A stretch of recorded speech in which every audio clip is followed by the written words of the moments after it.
Hi, my name is Jim Hofstetter, owner of 614 Fitness, and I'm excited to share this video on safely exercising when you have arthritis or any knee condition.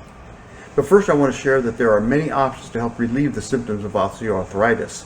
Speak to your healthcare professional about different care options. Look online to see if there are research studies in your area that may help. Typically, in research trials, treatment is free and you do not need insurance. You may also be compensated for your time and travel. Now, please enjoy this video. If you've been hitting the gym for years, or whether you do squats or play tennis, play basketball, jump on boxes, or just run, there's a good chance at some point, you've experienced knee pain.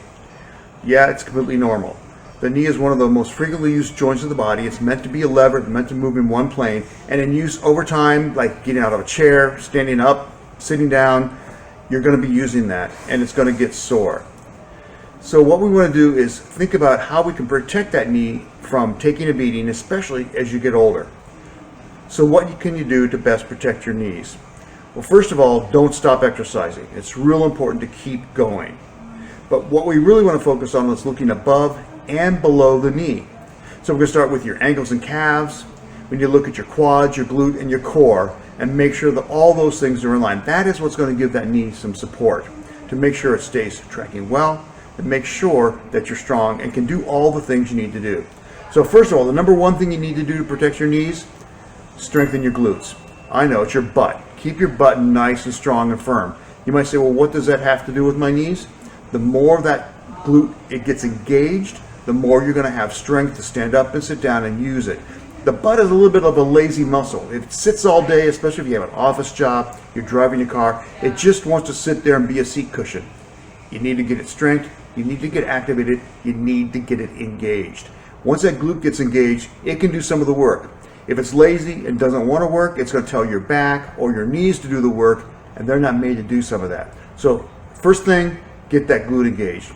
The second thing, strengthen your core. Yeah, I know, it's not your knees, but the more you keep that core strong, you keep it nice and firm and flexible, the more you, again, will be able to support all those things going on in your body from your top down.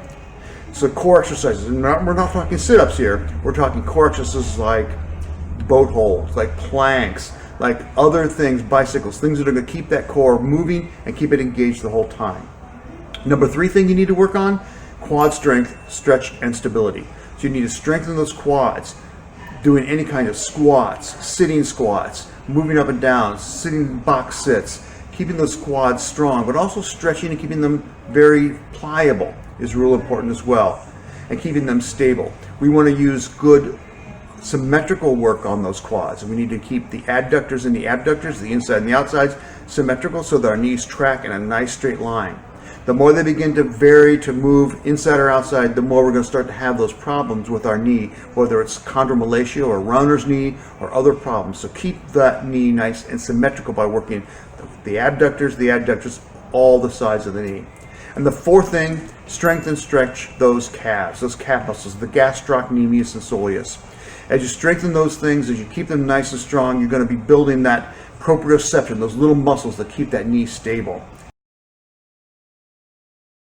So the best exercises you can do, squat, but caveat on that, use proper form. You might even want to seek the help of a professional trainer to help you make sure that your knee is tracking correctly, that you're keeping your weight back on your heels, and you're sitting down as you squat, you're not leaning forward into it. But squat is going to be very good to engage those quads and keep them strong, keep those knees tracking straight. Deadlifts, any kind of deadlifts, Romanian deadlifts, straight leg deadlifts, traditional deadlifts. We're going to be using your glute and your posture, your chain, to keep your body nice and square and straight as you lift up. Those are very good for you. Glute bridges of any kind, whether it's with a weight or just bridges on a ball, bridges on a box, bridges on the floor, getting that glute engaged. Again, it wants to be lazy. Don't let that butt be dead. Get it moving. And finally, core push-ups. And we're not talking sit-ups here. We're talking the things that we said, like planks, boat holds, that kind of thing.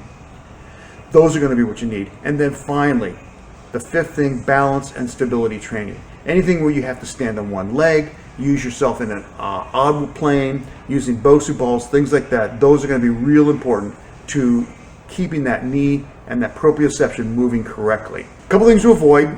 We don't like machines. We don't like using just the leg extension machine. It moves that leg in one plane only. We want to keep that knee moving, keeping it nice and keeping it tracking itself, letting those muscles do that tracking. So avoid leg extension machines. Also, don't do any jumping and plyo exercises until you know that you've strengthened those things enough to do them safely and do them well. Again, a professional might help. Hope that helps. Let's keep those knees strong and healthy well into your days when you want to go out running. 95, 100 years old. Let's keep them strong. Let's keep them healthy. This is Jim from 614 Fitness. Have a great day.